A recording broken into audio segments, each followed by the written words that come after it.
السلام علیکم معزز اور پیارے دوستوں، ناظرین، اللہ تعالیٰ نے تقریباً 1,24,000 انبیاء کرام سیدھا راستہ دکھانے کے لیے بھیجے۔ اس میں کئی انبیاء کرام جو کہ بنی اسرائیل کے بدبخت قوم کے ہاتھوں شہید بھی ہوئے ہیں۔ ہر زمانے کے لوگوں نے انبیاء علیہم السلام کو تکالیف اور اذیتیں دی ہیں، یہاں تک کہ بڑے بڑے رسول اپنے ہی قوم نے شہید کیے ہیں۔ اس سے بڑے بدبختی اور کیا ہو سکتی ہے؟ جو اپنے ہی رہنماؤں کو قتل کریں صرف اس بات پر کہ وہ ایک اللہ کی دعوت دیتے تھے۔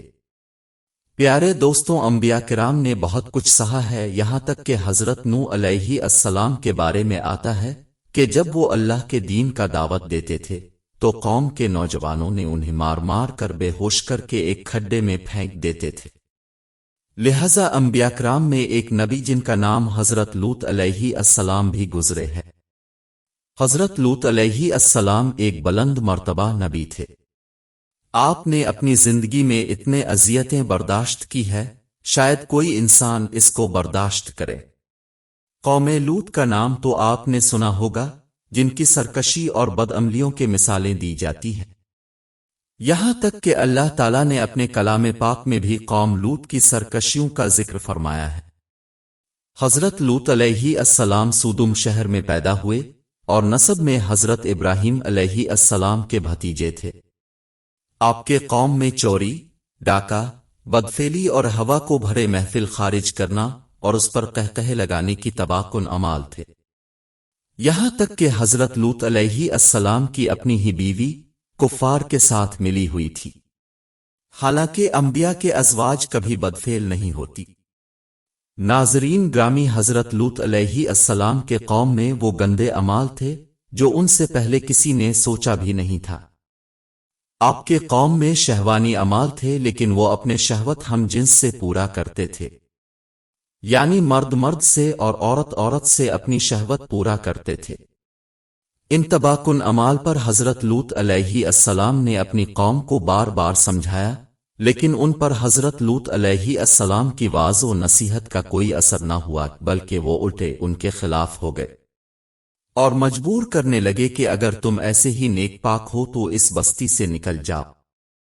حضرت لوط علیہ السلام نے اپنی قوم سے کہا، میں ڈرتا ہوں کہ تم پر خدا کا کوئی عذاب نہ آ جائے، اس لیے بہتر یہی ہے کہ ان برے کاموں سے باز آ جاؤ اور خدا کے نیک بندے بن جاؤ تاکہ اپنی دنیا اور آخرت کو سنوار سکو، اور یقین کرو مجھے اللہ نے تمہاری طرف اپنا رسول بنا کر بھیجا ہے۔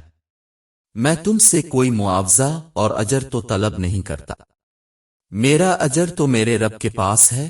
لیکن ان پر حضرت لوط علیہ السلام کی واعظ و نصیحت کا کوئی اثر نہ ہوا، بلکہ الٹا ان کو تنگ کرنے لگے اور کہا کہ جس عذاب سے تو روز ہمیں ڈراتا ہے، اگر تو سچا ہے تو ایک دن اس عذاب کو ہم پر لے آؤں۔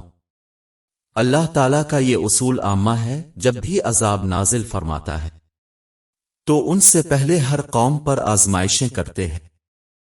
قوم لوط پر بھی اللہ تعالیٰ نے آخری مرتبہ خوبرو نوجوانوں کی شکل ایک بار آزمائش فرمایا۔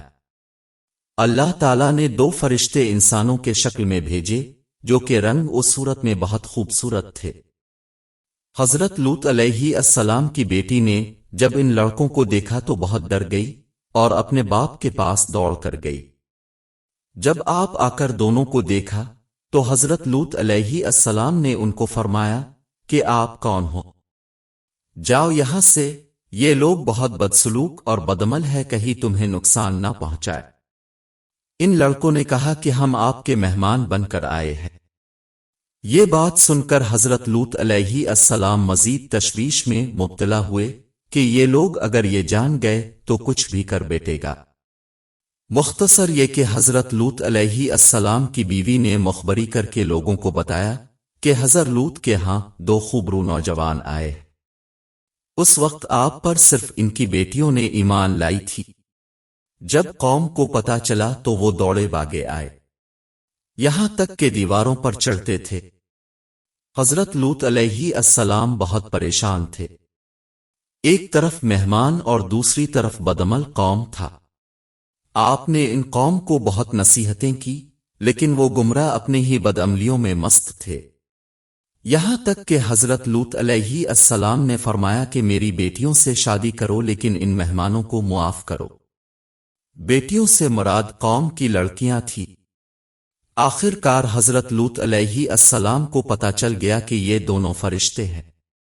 بعض علماء فرماتے ہیں کہ آپ نے ان لڑکوں کے لیے کھانے کا انتظام کیا تو انہوں نے انکار کیا، تو حضرت لوط علیہ السلام کو پتہ چلا کہ یہ فرشتے ہیں، آزمائش کے لیے آئے ہیں، کیونکہ فرشتے نوری مخلوق ہے، کھانا نہیں کھاتے، اور یہ فرشتوں نے خود ظاہر کیا کہ ہم فرشتے ہیں، قوم کی امتحان لینے آئے ہیں۔